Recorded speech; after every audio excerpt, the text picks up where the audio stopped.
Dear devotees, good morning from Sridham Mayapur. My name is Madhavananda Das, and this is part of our daily adventures in Srimad Bhagavatam. So, first, before we begin, we'll offer a few prayers. Narayanam namaskrityam naram shavanurotamam devim saraswatim vyasam tato jayam udirayat vedi ramayanesh shaiva purane bharate tata Adhavante cha madhye cha hari sarvatra giyate mukam karoti vachalam bhangam mangayate igirim yat kripa tamaham bande shri gurum dinacharanam paramananda madhavam paramananda he madhava Padunga Luchi Makaranda Se Makaranda Panakori Anande Bolo Hari Hari Harinka Name Vandavela Parikori Be Chakadola Sri Chaka Dolanka Padaye Manamo Rahu Nirantare Manamo Nirantare Rahu Ha Krishna Boli Jiva Jam Ha Krishna Boli Jal Jiva Moteru Radha Dava Moteru Radha Dava Moteru Radha Dava Om Namo Bhagavate Vasudevaya Om Namo Bhagavate Vasudevaya Om Namo Bhagavate Vasudevaya. Om Namo Bhagavate Vasudevaya. So, reading from Grantharaj Srimad Bhagavatam, the king of all literatures. This is Canto 3, Chapter 29, the description of pure devotional service by Lord Kapiladev to his mother. This is the third session we've had on text number 14, which further explains about bhakti, which is above the three modes of material nature. Sa eva bhakti yogakya ajyantika udharita yena tibraja trigunam madbhavayo papadyate. By attaining the highest platform of devotional service, as I have explained, one can overcome the influence of the three modes of material nature and be situated in the transcendental stage of the Lord. So, reading from Srila Prabhupada's purport, it is a misconception of the impersonalists that one can worship any imaginary form of the Lord or Brahman and at the end merge into the Brahman effulgence. Of course, to merge into the bodily effulgence, Brahman, of the Supreme Lord, is also liberation, as explained in the previous verse. Ekatva is also liberation, but that sort of liberation is never accepted by any devotee, for qualitative oneness is immediately obtained as soon as one is situated in devotional service. For a devotee, that qualitative equality, which is the result of impersonal liberation, is already attained. He does not have to try for it separately. It is clearly stated here that simply by pure devotional service, one becomes qualitatively as good as the Lord himself.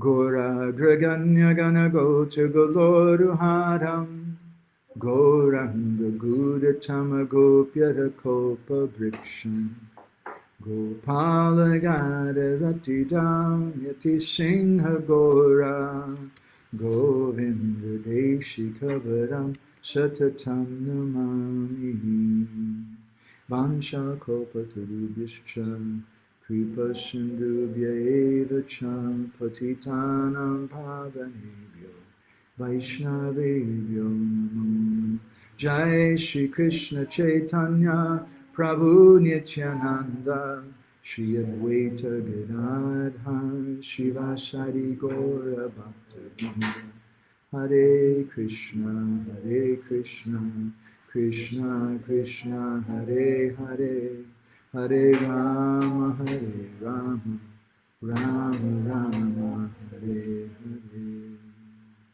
So, we'd like to continue our exploration of oneness and devotion in Gaudiya Vaishnavism. Although Gaudiya Vaishnavas, they reject impersonalism, as we've been discussing, still are rupānūga ācāryas. They describe that one of the symptoms of the higher rungs of devotion is that the disciple and the guru, Radha and Krishna, the lover and the beloved, become one.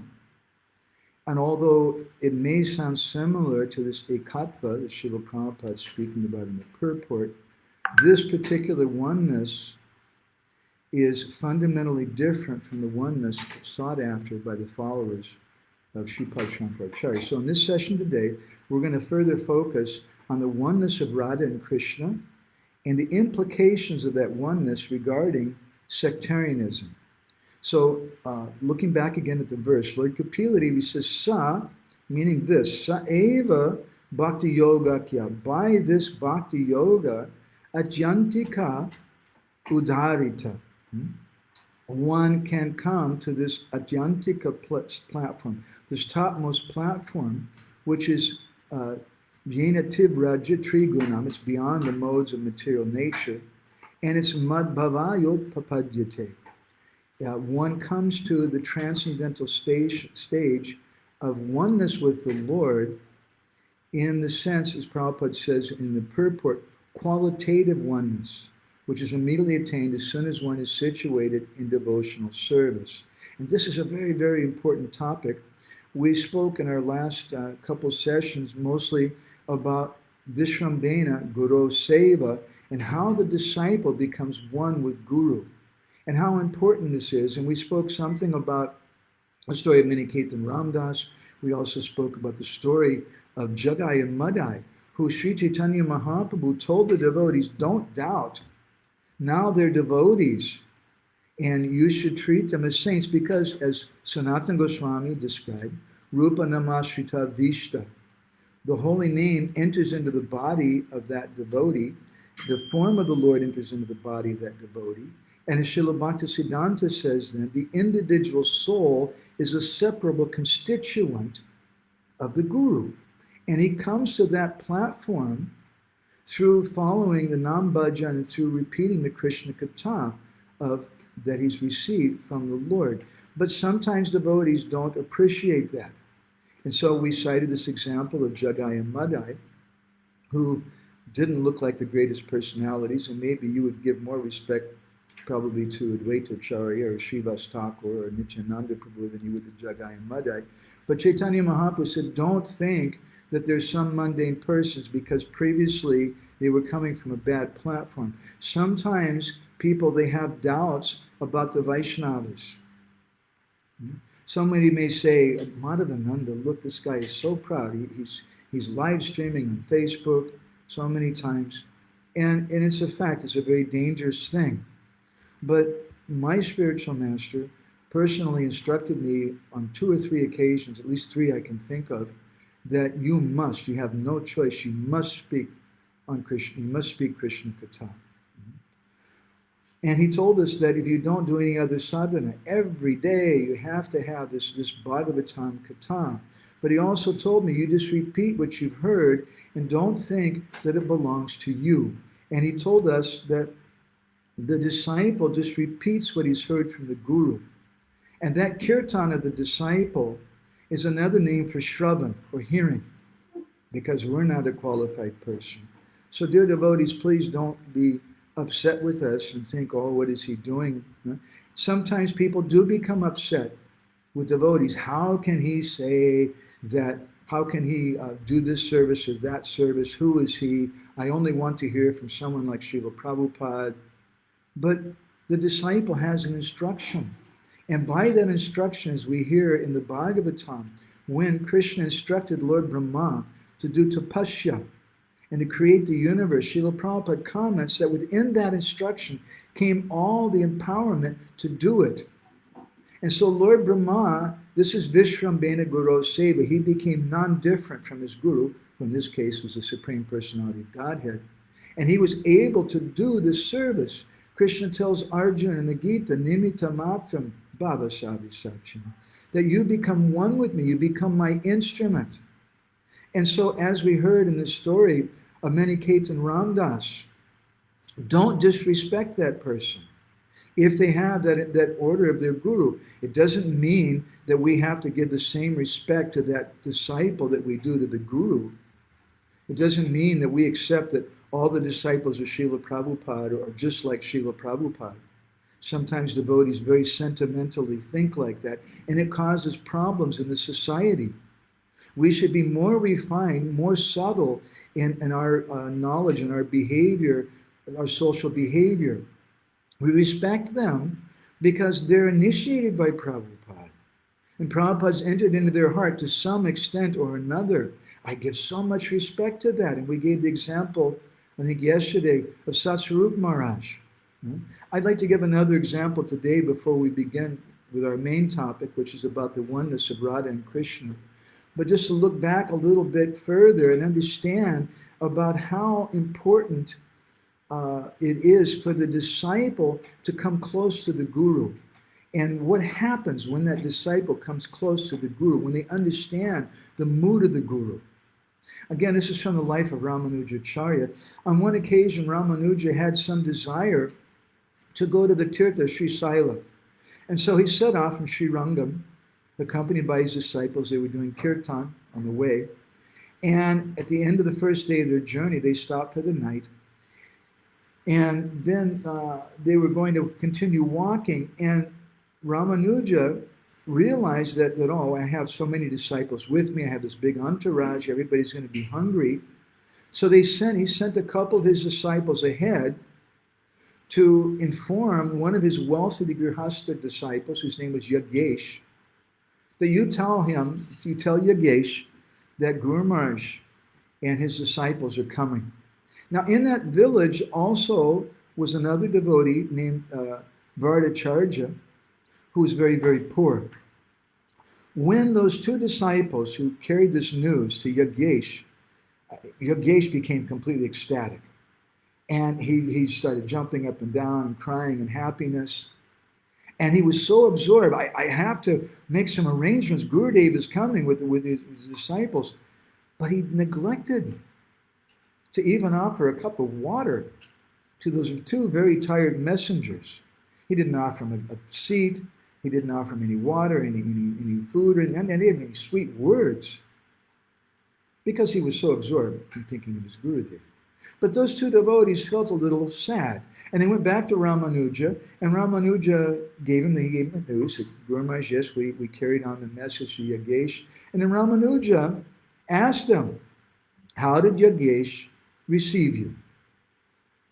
And they said, well, Guru Maharaj, we don't want to complain, but to tell you the truth, not so well. We were really thirsty and tired, and he didn't offer us a seat or any water. He didn't even offer us any sweet words. And Ramanuja became unhappy with that. And his unhappiness is a manifestation of the heart of the Guru. If we want to please Gurudev, then we should see that we want to also please all the disciples of Guru. Srila Prabhupada would sometimes say that if you love me, you love my dog.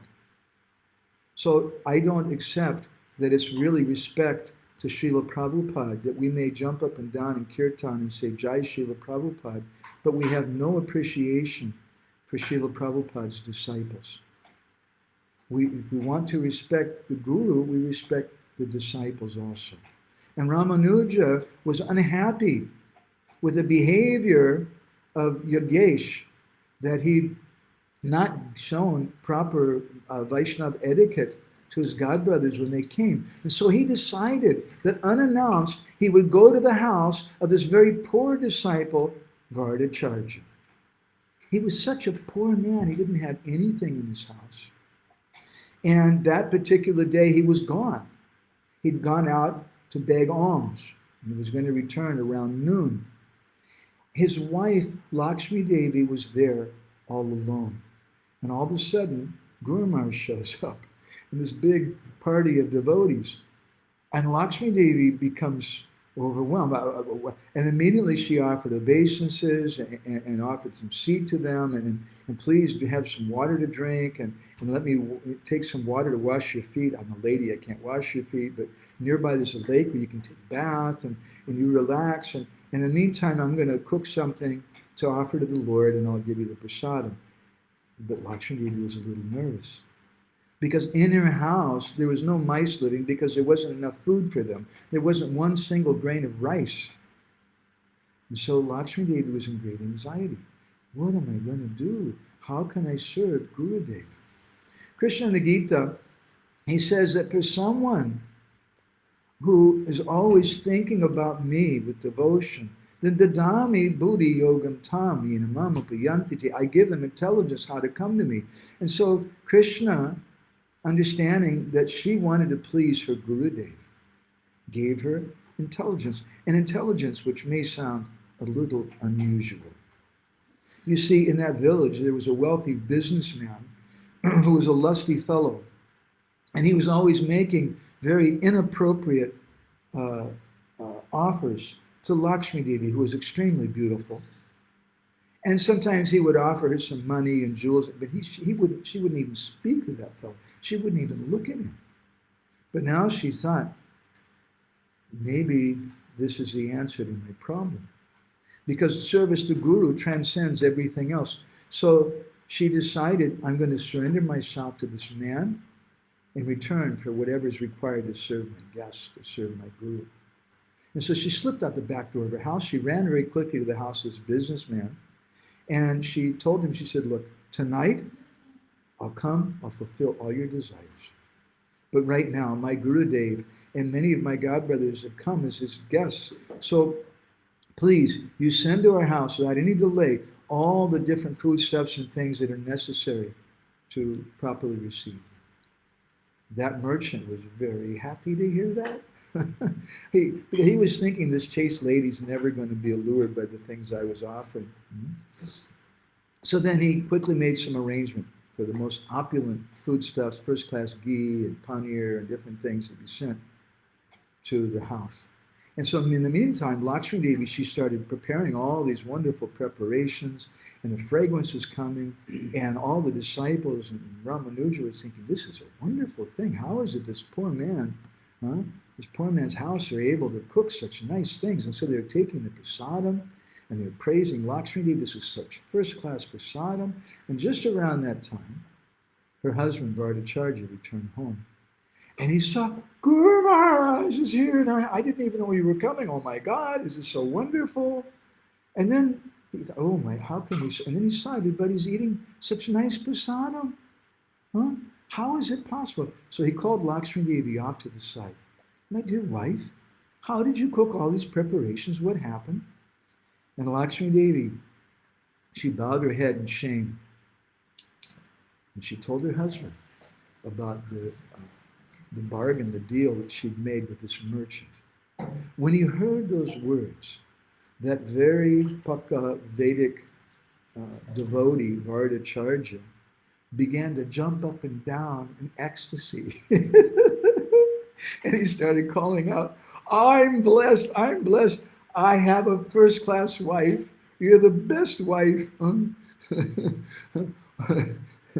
So today you've shown what it really means to be chaste. Real chastity means to serve, not just the husband, but to serve Lord Narayan, who's represented by Gurudev. Because Gurudev is Sakshat Ritvi. He's non-different. He's one with the Lord. This is oneness in quality, oneness in devotion. How fortunate I am, he said, to be married to such a lady. And in the meantime, Ramanuja heard all this noise coming from the back room. And he went there, he said, what's going on? And Vardacharya, he told him, Guru Maharaj, Lakshmi Devi did like this so that we could take care of you. And when Ramanuja heard that, he told him, you sit down, take prasadam. And then when they finished taking prasadam, he told them, now I want you to go to the house of that man together, husband and wife, and you take some of my remnants there to him. And so they went there, and Vardacharya was waiting outside while Lakshmi Devi went inside. And immediately she offered the prasadam that she brought with her. Now that merchant was a nasty fellow, but he had enough culture to appreciate prasadam, especially being offered to a great devotee like Ramanuja. And so he took some of that. And as soon as he took that prasadam, all the lusty desires that were there in his heart went away. And he looked at Lakshmi Devi and he folded his hands. Tears came to his eyes and he started crying. He said, "You're like my mother. You are so pure. Huh? Please forgive me. I've had such terrible desires toward you. Please forgive me. Have mercy on me. Please show me the lotus feet of your Guru." And so then in great happiness, Lakshmi Devi, she came out with that merchant, and her and her husband, Vardacharya, went back to the house, and they brought this merchant to Ramanuja. It was like book distribution, preaching. And all three of them offered obeisances to Ramanuja. And when Ramanuja touched the head of that merchant with his hand, at that time all that man's miseries went away, and he began to cry even further. And he begged for initiation from Ramanuja.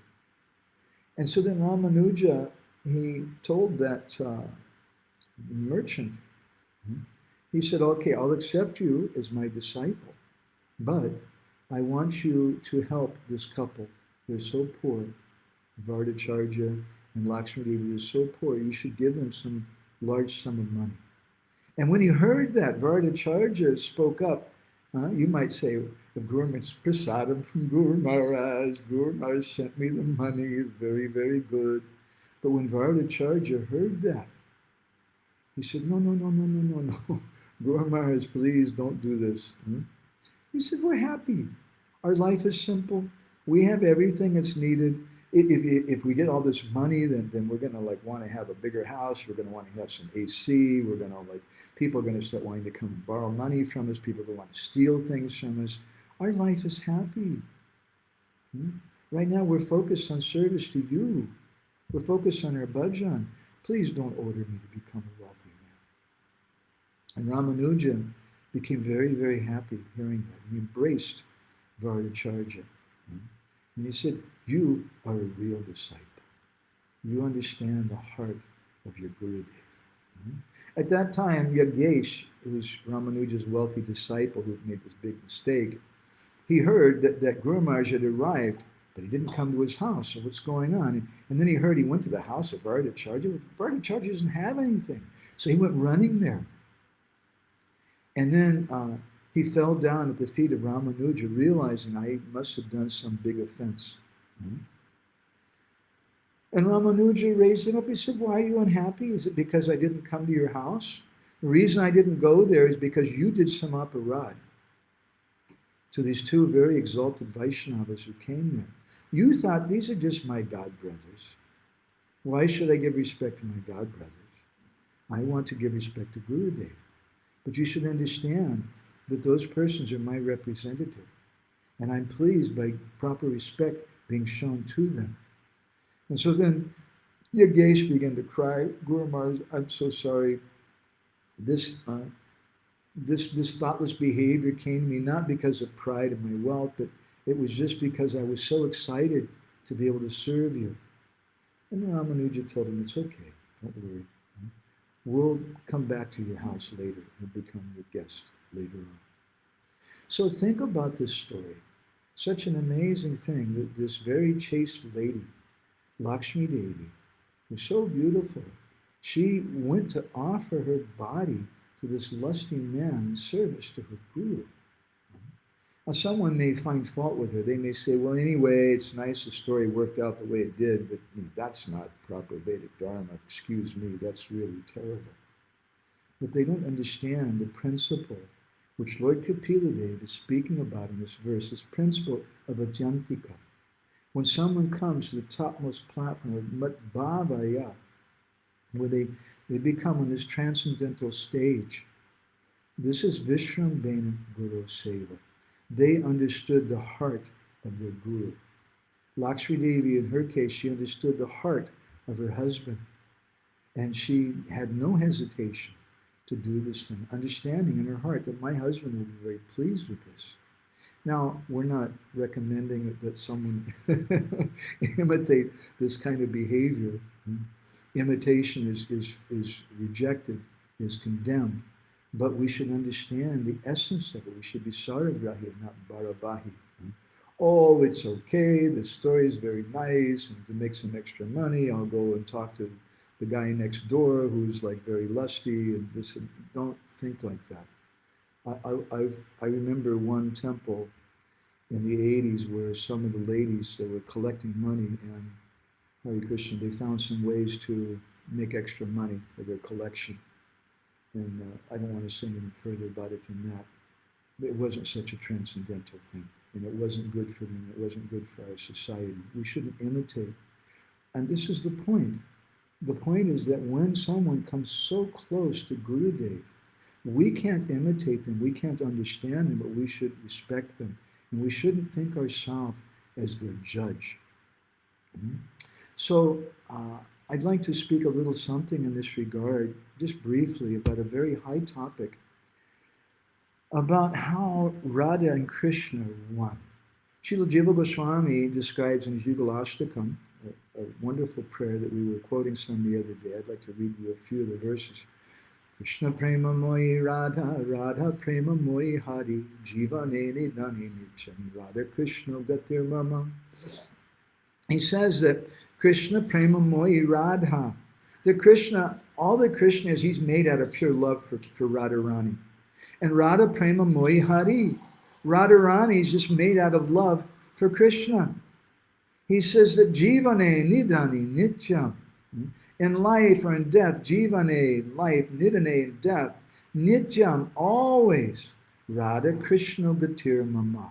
May Radha and Krishna coming together be the goal of my life. May they be gatir mama, my shelter, my goal. Krishna pranamoyi Radha, Radha pranamoyi Hari, jivane nidani nityam, Radha Krishna gatir mama. That Krishna pranamoyi, Radharani, she's her. What is the pran or the life force of Krishna? It's Radha. Radha pranamoyi Hari. And what is the life force of Radha? It's Krishna. Krishna drava moyi Radha, Radha drava moyi Hari. That drava means to be melted. Krishna is totally melted with Radha, and Radharani is totally melted with Krishna. Krishna gehi stita Radha, Radha gehi stita Hari. Krishna is situated in the body of Radha. Radha is situated in the body of Krishna. Krishna chitta stita Radha, Radha chitta stita Hari. Krishna, Radha is fixed in the heart of Krishna. And similarly, Krishna is fixed in the heart of Radha. Nilam Bharadhara Radha, Pittam Bharadhara Hari. And therefore, Radharani wears this Nilam Bharadhara, this bluish cloth, which we were speaking about, I think, in our last session. And Krishna Pittam Bharadhara, he wears this yellow cloth. So this is oneness. Our Guru Maharaj speaks about this in several different places. I'd like to read to you some things that he said about it, and some commentary from some verses from Rupa Goswami's Ujjwala Nilamani, along with some commentaries from the Lochana Rochani Tika of Jiva Goswami, and Srila Vishwanath Chakravarti Thakur's commentaries, Ananda Chandrika Tika. So Guru Maharaj speaks about different stages of love, Sneha, Man, Pranaya. Sneha means affection, Man means loving sulkiness. And he says that when this sulkiness becomes condensed, it's called pranaya. And in the pranaya stage, there's abhina manana. There's no thought of any difference between the lover and the beloved. And Rupa Goswami describes, as he says, as vishramba bhav, where there's so much intimacy, there's no sense of awe or veneration. So we spoke about Sambrahma Seva and Vishramba Seva. And Rupa Goswami says we should do this Vishrambena Guru Seva. service where there's no sense of awe and reverence. Sambrahma seva means where there's so much awe and reverence. Mm-hmm. And Guru Maharaj says, in the pranaya stage, the lover's body, mind, life, and intelligence become one with the body, mind, life, and intelligence of Krishna. This is abhina manana, or pranaya. And therefore, there's always this aikya, which Prabhupada mentions in the verse we were speaking about today, a feeling of oneness, ekantik, but not in the sense that the impersonalists have. Radharani's always thinking of Krishna. Krishna's always thinking of Radharani. This is their oneness. And Guru Maharaj comments that you can see this in their garments. Radharani wears a blue sari, Nilavasana, and Krishna, his complexion is Nilamani, like a blue gem. And therefore, because Krishna's in her heart, therefore Radharani's sari is blue. And because Radharani's in the heart of Krishna, Tapta Kanchana Gaurangi, Radharani has her bodily hue is a molten goldish color. And therefore, Pittavasana, Krishna wears a yellow dhoti, Pitambara Dhara. This is pranaya. So then Guru Maharaj goes on to explain, quoting from Ujjwal Nilamani. It's a very high thing. Don't find fault with me, please. I have to repeat this. If we don't understand something about this, if we don't understand what is our goal, how will we ever get there? How will we be able to say that I'm a Gaudiya Vaishnava if all we say is I'm not my body and you should be vegetarian? Well, there's so many people who understand that. So in the 14th chapter of Ujjwal Nilamani, Rupa Goswami defines pranaya, manodadano vipshrambam. Pranaya prochate buddha. Again, this word vishramba is there. He says that persons who are wise, they say that when man, the sulkiness, becomes condensed and assumes a stage of vishramba, it becomes pranaya. Okay, now what's this vishramba? These are all technical terms. So in his Lochana Rochani Tika commentary, Jiva Goswami explains vishramba. Vishrambam priyajanena saha swasya beda mananam. He says that vishramba means when there's a feeling of non-difference between the hero and the heroine, between the lover and the beloved. Vishwanath also comments in this verse in his Ananda Chandrika Tika, and he says, Swaprana mano buddhi deha parichada adibi kanta prana mano buddhya keraikya bhavana janyam. That when the lover's mind, intelligence, body, and garments become one with the beloved's life, mind, intelligence, body, and garments, that's Vishramba. This is also described as Prema Vilas Vivarta, or the feeling of original attraction, which matures in the feeling of separation. And at that time, this Prema Vilas Vivarta means when the lover and the beloved become one, and there's no difference between the enjoyer and the enjoyed. Krishna is Ramana, he's the enjoyer. And Radharani is Ramani, the enjoyer. So in this Prema Vilas Vivarta, which is described in Madhya Lila chapter 8 of Chaitanya Charitamrita, and I won't go further into that, Ramananda Roy quotes a verse to Mahaprabhu, Dunhu Mana Mana Bhava Peshala, that in this stage, the mind of the lover and the beloved have become one. And Guru Maharaj comments, this is Madanyakya Mahabhava. This is the attitude of Radharani. There's no difference between the lover and the beloved. And the minds of these two have become crushed together, Prabhupada says. The word Peshala means crushing. And so they're transformed into a form known as pranaya. So in the Chaitanya Charitamrita, this is a fundamental principle which is spoken about in two of the foundation verses, Adilila chapter 1, text 5, Radha Krishna Pranaya Vrikitir, Hladini Shaktir Asmad, Ekatmanat Abhibhuvipara, Deha Bedam Gatoto, Chaitanyakyam, Pakatamaduna, Tadvayam Chaikyam Aptam, Radha Bhava Dutisuvalitam, Nomi Krishna Swarupam. This, he speaks about this Pranaya Vrikritir. Vrikriti means a transformation of the Hladini Shaktir, of the pleasure potency. And from this, Ekatmanav, the two become one in their identity. Although Deha Bedam, there's two Deha Bedam, they have two separate forms. Chaitanyakyam Prakatam Aduna. now, the word aduna means now, they become one. As Sri Chaitanya Mahaprabhu. Radha Bhava Duti Sivali Tam Nomi Krishna Sarupam. And he's manifest with the mood and complexion of Srimati Radharani, although he's Krishna himself. And so they have become one. This is Ajantika. This is the highest platform. And then in the next verse, Krishna Das Kaviraj Goswami further explains, Sri Radhaya Pranaya Mahima Kiddhisovanaya Vaswadyoyina Bhuta Baduri Makiddhisova Madiya Sokyam Chashamana Bhava de Kiddhisam Viti Lobhat to Bhavadya Samajani Sachigarba Sindhu Harindu. The three types of greed that Krishna has, for which he came as Chaitanya Mahaprabhu. The word Kiddhisam means he's wondering, what is it like? He has these three questions. Sri Radhaya Pranaya Mahima. What is the Mahima, the glory of the Pranaya of Radharani? This particular word is important. Our Guru Maharaj comments that Krishna Das Kaviraj Goswami could have said Sri Radhaya Prema Mahima, or the Prema of Radha, but he uses a particular technical word, Pranaya. Why? Because Pranaya means when the lover and the beloved become one. Radharani has that, and Krishna wants to also experience the same kind of oneness that Radha has with him. So this is his first greed. The second greed that he has, Swadyo Yinadbhuta Madhurima. What is it, this Swadya?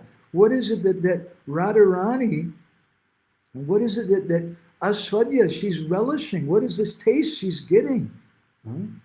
What is the mahima of that? And Sokyam Chashamanana Bhavata. What happiness is she getting? I want to know these. I can't understand these things myself. Because Krishna is Priti Vishwai. He's his object of love. And Srimati Radharani is Priti Ashray. The object of love can't understand what the abode of love is experiencing. Guru Maharaj explains further, there's no difference between Radha and Krishna. Shakti, Shakti, Mana, Bina. There's no difference between Shakti, the energy, and Shakti Man, the energetic. You don't make a difference. You don't say, oh, there's the sunshine and the sun are different. The two are one. But at the same time, there's some difference. And Krishna Das Kaviraj Goswami explains, Radha Krishna Aichi Sada Eka Iswarup, Lila Rasa Aswaditi Dare Dvirup. That Radha and Krishna Eka Iswarup, they're one. They have one form. But Lila Rasa Aswaditi Dare Dvirup. Dari means they've accepted two forms, Dui Rup, for Lila Rasa Aswadite, to relish these pastimes further. Unless they manifest these two forms, they can't relish it. But at the same time, Guru Maharaj explains that the complete relishment doesn't take place until the lover and the beloved have become one. And Guru Maharaj, therefore, he says that the love of Radha and Krishna is like an unripe mango. And just like an unripe mango is green, so a ripe mango is red. He says, how is the duality between Radha and Krishna removed? Krishna is very expert in these things. He entered into the heart of Radharani, and with the strong heat of separation, Radharani's heart melted and the duality was removed. As long as there's duality, the taste, relish, and the mellow, he said, will not be the highest. So he said, he further says, I think you can't understand this subject. As long as there's some material conception, bodily conception, one can't understand this subject. Therefore, deliberately, Srila Prabhupada did not discuss it in much detail because most people can't understand it. He just touched on it. But those who are serious to make advancement will be elevated to the higher stages of devotional path. Then they will inquire about this. They'll be greedy to understand it. Just to develop our greed, Prabhupada only touched on it. He quoted only one line. Sripad Shankaracharya Goswami said, it's quoting Prabhupada, Radha Krishna Pranaya Vikritir Hladini Shakti Rasmat. But what is this Pranaya Vikritir, Guru Maharaj says? And how is it developed? So Krishna comes as a devotee. because those devotees, they relish more than Krishna. In the Adi Lila chapter 6 of Chaitanya Charitamrita, Krishna Das Kaviraj Goswami explains, Krishna samya nahi tandra madhuryasvadana. That the sweetness of Krishna, the madhuryasvadana, the asvadana, the taste of that sweetness of Krishna, Krishna samya is nahi tandra, it's not relished by those who consider themselves to be equal to him. But bhakta bhave kori tandra madhurja charvana. It's only tasted through the attitude of being a servant. Bhakta bhava angikari hoila avatina Shri Krishna Chaitanya rupe sarva bhave purna. And it was for this purpose that Chaitanya Mahaprabhu descended, who's Krishna himself. It's for this purpose that Krishna manifested the position of a devotee. Because he came as Chaitanya Mahaprabhu because he wanted to understand the mood of Srimati Radharani. But he can't understand that. He can't appreciate his own beauty unless he adopts the mood of Srimati Radharani. Our Guru Maharaj, he said that when you want to see your own face, what do? You go and look in a mirror, unless you're such a Chanoy Prabhu and you have no mirror in the house and you just put on your tilak automatically. He's a great soul. But most people, they have a mirror in their house somewhere. And you can see your face in the mirror. But what kind of mirror can Krishna see himself in? If he looks in the mirror, it's a one-dimensional image only. So a special mirror is required, which is called Sat Prema Hridaya Darpana. Or the prem of that mirror of the heart of a pure devotee who's an ecstatic premi bhakta. Krishna can see himself in the heart of that devotee. So Krishna, to understand his own glories, his own beauty, he comes in the mood of Srimati Radharani to relish what she has. So these are very, very high topics. We should understand that for us, what is our position? We want to purify our heart. I'd like to now change our subject a little bit and bring us down a little more to a level which may be relevant for us. I'd like to read you some excerpt from a very beautiful talk given by Srila Bhaktisiddhanta Saraswati Thakur on the occasion when he sent his first sannyasi preachers to the West. And some of the words that he spoke to them, he told them that the sannyasis are the living mridangas of Sri Chaitanya Mahaprabhu. Those sannyasis, that they become one. That mridanga is considered to be the incarnation of Lord Nityananda in, what book is that? In Chaitanya Mangal. It said that mridanga is the flute of Krishna who's come in a new incarnation. Anyway, it's also said to be the form of Lord Nityananda Prabhu. And Srila Bhaktisiddhanta says that these sannyasi preachers, they're the living mridangas of Mahaprabhu. This is oneness. So let me read a little from his lecture. Following in the footsteps of all the predecessor devotees, I'm making my submission to them to pursue the identical method of propaganda. I'm submitting to all the previous ācāryas that we want to pursue this path of preaching. Sri Krishna Chaitanya Dev is the supreme teacher of all teachers of this world, and he's the ideal possessor of intelligence that is the highest of all. It should be our only duty to constantly chant those words regarding the cleaning of the mirror of the heart, of which he speaks in his 8 precepts, Shikshastakam. So this is our only duty. We want to clean the mirror of our heart. And why do we want to clean the mirror of our heart? Because then I'll be comfortable, then I'll be happy, then I'll get happy, now so I'll get some ecstasy, then I'll go to the spiritual world. No. Adyantika. Lord Kapila says in this verse, Madbhavaya, when you come to this platform of spirit, when your heart becomes completely pure, then the devotee and the Lord become one in quality. The disciple and the guru become one in quality. And that's the real preacher. And therefore, Srila Bhaktisiddhanta goes on to say, we are only the bearers, the carriers of the transcendental word. We shall never in any way hesitate to offer every honor and facility for which they're eligible to all persons of this world.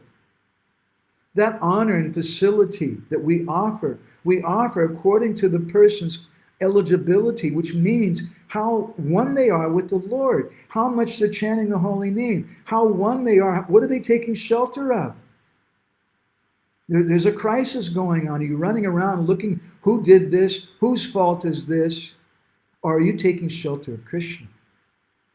We should look and see who's eligible, who's one with Krishna and Gurudev in this way. Srila Bhaktisiddhanta goes on.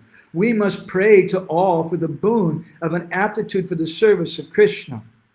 We pray to everyone for this. We shall come across many persons in this world possessing an endless variety of characters, disposed or hostile to the service of Krishna. But we should not slacken in our loving service of the Lord of our hearts and should offer due honor to all persons because we see this oneness. We see Krishna's in everyone's heart. We don't think that everyone is one in the sense that the impersonalists think, but we see Krishna in everyone's heart. And so we offer due honor. He goes on, we will have opportunities as we approach different persons in all parts of the world with the vendor's bag of the discourse of Hari to see a good many sights, to hear much, and to seek to derive much benefit from our experience. We'll have so many opportunities when we travel around in this world and we have a bag, the vendor's bag, the seller's bag. And what's in that bag? Krishna Katha. We'll see many things. We'll hear many things. And we'll get some benefit from our experience. But may we never forget that all entities of this world are essentially proteges. You could say expansions. What's it? Say? Prodigio, yeah. It means manifestations like that. That we see the form of our Gurudev. They're essentially proteges of the lotus feet of Sri Guru for helping the expansion of his service. In other words, I see Gurudev everywhere. I see that oneness. This is real oneness in bhakti. He says, may we always remember that they are excellent only if they're prepared to wait with the utmost eagerness on the particle of dust of the lotus feet of my Sri Guru, and that otherwise they are merely the mirage devised by the deluding potency for our ruin. I see all of them as expansions of our Gurudev to help me serve, but I see them in two different categories. They're excellent and they're an illusion. One is the excellence if they have eagerness to serve the dust of the lotus feet of my Guru, my Sri Guru, the manifestation of Krishna. Not just, he doesn't say Gaur Kishore Das Babaji or my father Bhakti Vinod, but he speaks about the principle. Not Amar Guru, Jagat Guru, my Guru is great. But someone who's willing to serve Krishna wherever he manifests as Sri Guru. Because Krishna is one with Guru. Ācārya mam vijanayam navamanya chakari chit. And for someone who's very sincere, they'll see Gurudev everywhere. And I want to serve anyone who sees like this. And if they don't see like that, then they're just some mirage who's given to destroy me. They're here for their own pleasure. And they may be in the society of Vaishnavas. But if they're thinking about their own position in the society, if they're thinking about getting a nice, handsome husband or a beautiful wife and enjoying in different ways, they're an illusion. They'll destroy me. So indirectly, in this lecture, Srila Bhaktisiddhanta Saraswati is giving, he's saying that we should give respect to everyone. This is a oneness of the Gaudiya Vaishnavas. And Srila Prabhupada also spoke about this kind of oneness in one room conversation in San Francisco on the 1st of April, 1969. He said, the best form of religion is that by performing which one becomes elevated to devotional service of the Lord, not religious formalities. Not just you're doing some external rituals, but you come to the platform of service to the Lord, that oneness. Prabhupada goes on, one has to test by the result. Phalena parichite. He says, you're a Christian, I'm a Hindu, he's a Mohammedan. That's all right. You're very good, I'm very good, he's very good. But what is the result of your following religion? Have you attained love of God? He said, simply I go to church, I go to the temple, and I do all kinds of nonsense. I have no love for God. I have love for my Maya. That is useless. It doesn't matter whether you are Hindu or Christian or Muslim or something else. The Bhagavad says, Savaipum Samparo Dharmo. That religion is best by which you can develop love of Godhead. If you put to test all kinds of religion by this formula, Srimad Bhagavatam, you'll understand which religion is best. How much one has learned to love Krishna or God. If following any type of religion you get this result, then you have followed your religious principles. Very nice. He says that's the test of the best religion. Bhaktivinoda Thakur speaks about the similar topic in the introduction to Krishna Samhita. Listen to what he says. It's a very amazing thing. Sectarianism is a natural byproduct of the absolute truth. Wow. Sectarianism is a natural byproduct of the absolute truth. When you have the absolute truth, when it comes, sectarianism is going to be a natural byproduct.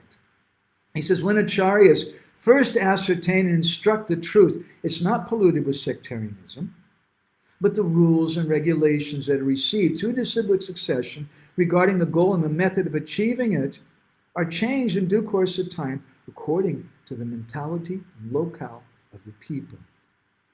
A rule that's followed by one society is not necessarily accepted in another society.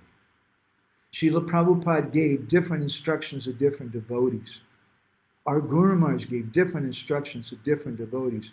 I remember once he chastised one devotee who wanted to imitate the particular worship of a deity the Guru Maharaj had given to one of his disciples. And the devotee said, I like the way this other devotee does it. Guru Maharaj said, no, you have your instruction. You do your, and he does his thing. Guru Bhaktivinoda goes on to say, a rule that is followed by one society is not necessarily accepted in another society. That's why one community is different from another. As a community gradually develops more respect for its own standards, it develops hatred toward other communities and considers their standards inferior. These sectarian symptoms are seen in all countries since time immemorial. This is prominent amongst neophytes. Again, in his Sri Chaitanya, his Life and Precepts, Bhaktivinoda says that Mahaprabhu declared that party spirit and sectarianism were the two great enemies of progress. So this party spirit and sectarianism, which are two great enemies in the progress of our individual spiritual development and also in the development of our spiritual communities, this party spirit and sectarianism, they arise when we don't see the oneness in devotion, the qualitative oneness. We don't see that Krishna's in the heart of everyone. And according to their adhikar, they're able to follow something and not follow something. And this seeing this oneness comes when we develop this oneness in our heart, Vishrambena Guru Seva, and we become one in the heart with our Gurudev. And Gurudev enters into the heart of such a devotee to one extent or another. And then that devotee, he begins to see, he doesn't see, oh, this is the fault of the government, this is some conspiracy, this is this thing or that thing. And they stop the blame game of blaming everyone else, but they become internal. They become antarmukjanas instead of bahirmukjanas. They look inside for the cause of things, not outside for the cause of things. And when we begin to look inside the heart, and when the devotee who's chanting, Rupa Namashrita Vishnu, taking shelter of the deity, Krishna, his name, in the form of his name, in the form of the deity, enters into the heart of that devotee. And so if we following this instruction of our Gurudev, if we begin to look inside, if we become antarmukh, looking inside the heart for the causes of our problems, then we'll become one with Gurudev. Just as Krishna entered into the heart of Radharani, and when he came out, he became Chaitanya Mahaprabhu, they became one. So similarly, when the disciple enters into the heart of Gurudev, when he comes out, then he's one with Guru, not in the sense of a jantika or some impersonalism. The Prabhupada says qualitative oneness, immediately attained as soon as one is situated in devotional service. So this is ajantika. This is the topmost platform. Saeva bhakti yoga pya ajantika udarita. This is the topmost level of devotional service. We're not against oneness. Rather, Gaudiya Vaishnavas, they own oneness, not the followers of Sripad Shankaracharya. That oneness is not oneness in form. The oneness is a oneness in heart. Mm-hmm. And when someone comes and they yena tibraja trigunam, they overcome the modes of material nature, then matbhavaya upapadyate. They come to that transcendental stage where they enter into the heart of Krishna. They understand the heart of Krishna. This is real oneness in devotion. So I'm going to stop there. I've gone later than I wanted to go. I'm sorry. I wanted to finish this verse and topic today. Nice to see you again, Lynn and Madhupati Prabhu and Onkar. Hare Krishna. Onkar has commented. Thank you, Prabhuji. He's encouraging us to follow our Guru Maharaj's order. Gauranga Prabhu, Madhupati Prabhu. Thank you. Madhupati's commented. Wonderful story, wonderfully told. And Mahendra Prabhu is appreciating relishable katha because it's Guru Maharaj's katha, it's not our katha. And that's our duty as disciples. We may not be one with Guru in a very high sense, like the higher Vaishnavas that Guru Maharaj sometimes would tell us. He said, I always hear the voice of my Guru, but you can't understand that. I always hear the voice of Maya. But I want every day to try to hear the voice of my Guru. I want to take some time every day and hear Srimad Bhagavatam. And if we hear the Srimad Bhagavatam, then Krishna will speak to us. And Krishna will enter into that devotee. And therefore there's two Bhagavats. Dui Bhagavata, there's the Grantha Bhagavat, the book Bhagavat, and the Krishna Kripa Patra, or that devotee who is the abode of Krishna's mercy. And he's also the Bhagavat. So this is our goal. We want to become one with the Lord also, but not in the sense of the Mayavadis. We want to become one with the Lord in service. So we're going to stop there. What day is today? Let me look here real quick. Today is the 16th. In our next session, which is going to be on Friday, we're going to begin a new topic. I want to invite all the devotees to please come. We're going to begin discussion from the 82nd chapter of the 10th canto about the Kurukshetra Milan, the meeting of the bridge of Krishna and the bridge Basis at Kurukshetra, and what happened. It's a very wonderful topic because for this next month is Purushottam Mas, and we want to have some special katha for that. Hare Krishna, David, please comment. So I want to ask if anybody else has any reflections or comments. There's no more online. You can type something in, or devotees here, anything. No. Come over here. You're the most soft-spoken person in the room, so you got to come speak really loud. Thank you for the class. Thank you for the class. Amazing. I was just noting that you've mentioned about how the Vedic women didn't want to wash the feet of the sannyasis. It was like non-Vedic. But my experience in traveling in India is in Maharashtra, where they have quite a strong Vedic culture still established, that the women actually wash the feet of the sannyasis and of the puja while the men make kirtan. And nice. While I was there, I had the opportunity to not only touch the feet of my Guru Maharaj, but to put my head on his feet. And that was very grabbing the opportunity. Such a nice comment, thank you. I've experienced a similar thing too, actually. Now you mentioned this in the villages of Orissa. I remember once, it's a funny kind of story about some devotee invited us, a local devotee invited us to come to the village to give some lecture. Okay, so we went and we brought a few Western devotees with us. And as soon as we arrived, there was a whole group of young girls, and they're doing this hula hula thing. I don't want to try to imitate it, and throwing flowers at us and stuff. And they all start washing our feet and wanting to massage our feet. And it turned out the reason why all those young girls were there is because some guy in the village had lots of intelligence. He thought, oh, we'll bring all these young girls and they'll be able to find a nice husband, nice Western guy who they can marry. There was some motivation with their foot washing. So yes, we've also seen that also. But I don't know that that's generally a case in sannyasis. It's an interesting point. I wouldn't want to try to say one way or the other. Let's take shelter of Bhaktivinoda Thakur's words, where he says that there's different cultures and there's different traditions in different cultures, and it's not that one is necessarily right and another is wrong. Thank you for that comment. That you expanded our understanding of things a little bit by that. Anupaya Radha, you have any? Krishna Consciousness, you want to make some comment? Okay. Anupaya Radha. Okay, she has a little something. Thank you so much for this katha and for continuing this topic about oneness in the heart and extending and speaking about oneness, Radha and Krishna. So it was really amazing to hear again about the story of disciples Ramanuja. And for me, it was special to hear about this talk, Bhaktisiddhanta Saraswati's talk to the first devotees who are going to the West to preach.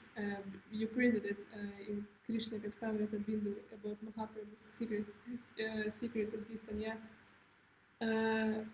And this is really beautiful how he named it living mridangas, the sannyasis, they are living mridangas. And thank you that you told this point that the aim of our heart purification is to become one with the Guru in heart. So this is not just you even said that it's not we don't want to purify our heart just to go to the Goloka or something. The first thing is to get oneness with the Guru. Thank you so much. Okay. Why do we love Srila Prabhupada? Well, so many reasons, but one reason is because when you meet Srila Prabhupada, you meet Krishna. Krishna's in his heart. It's manifest. And you meet Srila Bhaktisiddhanta fully through Srila Prabhupada. Why do we love Srila Bhaktisiddhanta? Because through Srila Bhaktisiddhanta, you're meeting Gaura-Kishore's Babaji and Bhaktivinoda Thakur. And why do we love Bhaktivinoda Thakur? Because you're meeting Gaura-Kishore, Jagannath Das Babaji through him. We want to meet these devotees. I want to meet Srila Prabhupada.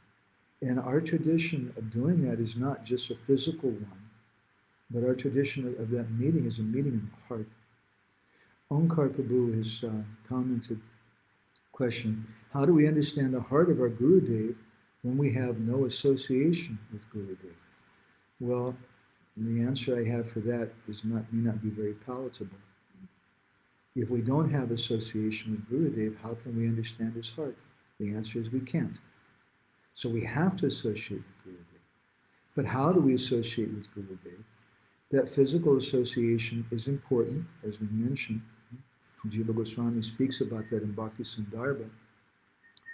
But that even that physical association, Prabhupada says the mosquito is also associating with the sadhu, with the king, but it's not appreciated.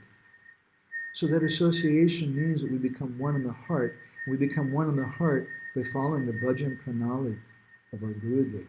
Not just by jumping up and down and saying Jai Gurudev, but by trying to understand the heart of our Gurudev, by thinking about him, by hearing about his pastimes, and therefore we have these disappearance days and appearance days of our ācāryas, and we like to hear about their pastimes and their behavior so that we can understand the quality of their heart. And some of those qualities may come to our heart then, so that we can become one with them in heart and devotion to Krishna. So I want to stop there. So again, on Wednesday, we're going to begin a new topic, which is about the meeting in Kurukshetra. Grantaraj Srimad Bhagavatam ki jai, Srila Prabhupada ki jai, Vanchakalpatarubhishcha, Kripasindhubhyeva cha, Patitanam Pavanubhya Vaishnavya, Nandakoti Vaishnavya ki jai.